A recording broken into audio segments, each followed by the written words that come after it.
kamu seller Tokped dan setelah integrasi ini sampai sekarang penjualan lu bukannya naik malah makin hancur, ada nggak sih solusinya?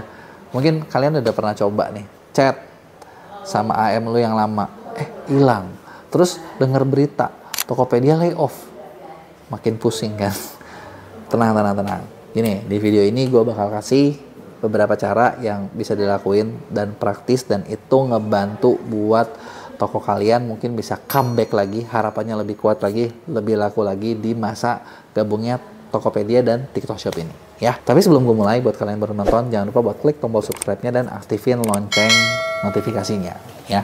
Oke, jadi gini, pasti bukan rahasia umum lah ya, semua pasti kayak kalau lihat berita tuh, aduh ini Tokopedia layoff lagi, terus toko gue gimana, terus udah gitu kok jadinya kayak dapat bot dan lain sebagainya.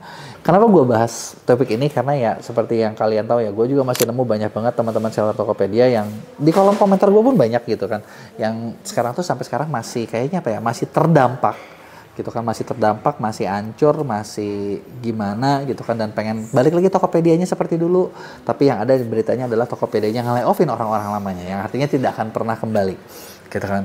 Nah, jadi apa yang harus dilakuin? Yang paling penting pertama kalian ngerti adalah lu harus ngerti kalau era Tokopedia yang lama itu berarti udah bener-bener udah nggak ada, terima dulu sampai situ.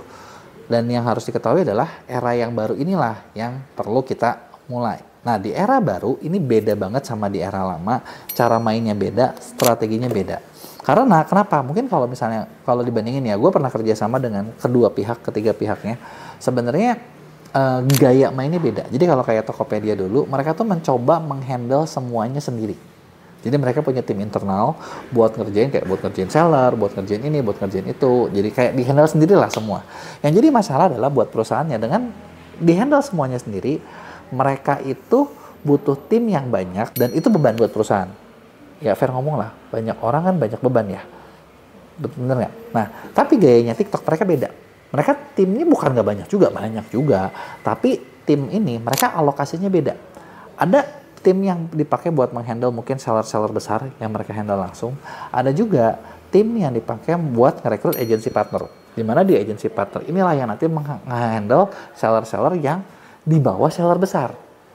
Kalian kebayang nggak? Nanti Tokopedia mereka nggak bikin kayak gitu tuh. Karena mereka nggak bikin seperti itu, jadinya kalian pasti ngerasa kayak, selama ini kan gue udah ngurusin. Kategori seller besarnya tuh kalau kayak di Tokopedia mungkin kayak dulu ada pakai gold, diamond, mungkin teman-teman masih ingat gitu kan. Nah kalau sekarang mereka nggak pakai itu, mereka ngelihat dari omsetnya, dari spendingnya, dari penjualannya, dan mereka benar-benar cuma nge-handle yang brand-brand multinasional yang dianggapnya. Dan tier yang kita dulu lama, nah ini tuh selama ini kalian di handle sama orang Tokped, mereka memang udah nggak ada.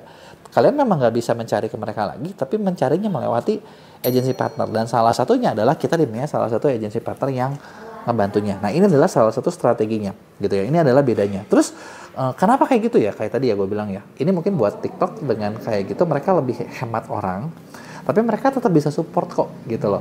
Karena gini, kalau misalnya kalian alergi kayak, aduh gue nggak mau nih kerja sama pihak luar gitu ya, lu makin bakal susah. Tapi ketika lu kerja sama dengan kita kayak Dimea, kita bisa punya banyak support dari TikToknya sendiri buat ngeramein jualan kalian di Tokopedia maupun di TikTok itu sendiri gitu ya. Jadi kebayang ya, ini adalah aturan main yang pertama. Yang kedua, nah cara jualannya, persaingannya ketika gabung TikTok dengan Tokopedia, udah pasti kalau dulu lu persaingan sama Tokopedia doang, sekarang lu saingan dengan seller dari TikTok. Dan seller dari TikTok, FYI-nya adalah cukup banyak seller-seller yang lebih kuat dan lebih jago dalam jualannya. Karena mereka udah terbiasa di platformnya. Kebayang nggak? Dan TikTok sendiri itu cukup banyak ngambil multinational brand masuk ke situ. Gitu. Jadi gini, kalau kalian, ini ya gue pernah ngobrol waktu itu sama beberapa pengusaha dan ada celotekan tuh gini. Lu inget gak sih kayak di zaman COVID itu banyak skincare lokal yang tau-tau mendadak kayak punya perhatian lebih. Tau-tau rame jadi sultan. Pasti kalian tau lah. Ya, bener ya. Nah, kenapa sih kok bisnis skincare itu bisa serame itu di online?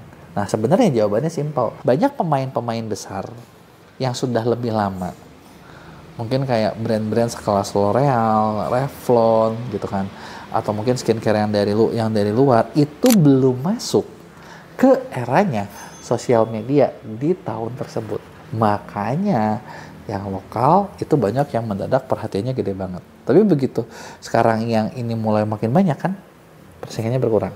Bener nggak? Karena brand yang lebih besar tuh kayak lebih lambat gitu loh, untuk memulainya. Itu adalah poin utamanya yang kadang orang tuh nggak sadar kan di situ kan.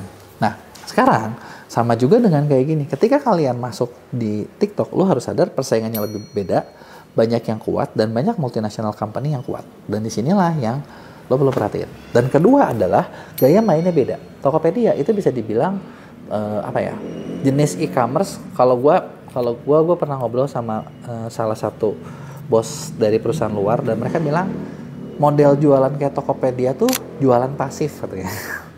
Lama kayaknya katanya. Kenapa lama kayaknya? Karena nunggu kan. Kita nunggu, udah punya database orang, udah punya segitu, ya udah kita nunggu, tapi ya itu aja gitu loh orang-orang yang barunya. Sedangkan kalau TikTok itu dia lebih cenderung agresif, kejar bola. Lu bikin konten, lu cari orang, nawarin produk yang dijual ke orang. Nah disitulah gaya mainnya beda. Makanya cara nyari trafficnya beda, gaya mainnya beda. Dan ini yang harus kalian ngerti. Jadi kalau misalnya kayak cara jualan kalian di Tokopedia, itu kalau di TikTok itu cuma satu traffic source, yaitu makanya namanya ShopTab.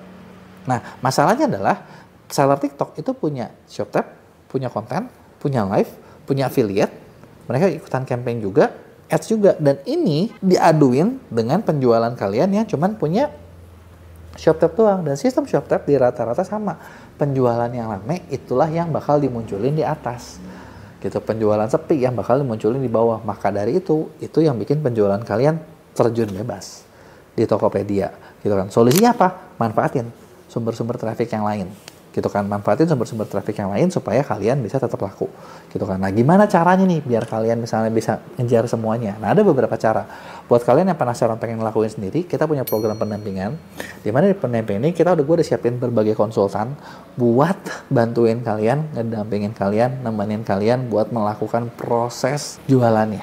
Jadi kayak kita bakal bikin strateginya, kita bakal monitoring, kita bakal ngecekin, kita bakal ngasih tahu apa yang salah, apa yang kurang, apa yang apa. Dan rata-rata dari klien yang ikutan pendampingan kita 80% itu achieve targetnya. Jadi kalau di kita tuh begitu lo masuk, kita udah langsung bikin targetnya. Lo mau targetnya berapa nih nanti? Gitu kan. Nah target ini rata-rata tercapai, yang artinya apa? Penjualan lo naik. Bagus dong. Bener nggak? Nah yang kedua adalah kalau lo nggak punya timnya, kita punya tim juga lewat agency yang bakal ngebantuin kalian buat ngerjain semuanya. Jadi, nah mau apa nih? Mau dibikinin? Apa mau bikin sendiri? Terserah. Kita bisa support lu, biar lu bisa jadi top seller di TikTok, biar lu tetap punya banyak order dari Tokopedia dan TikTok.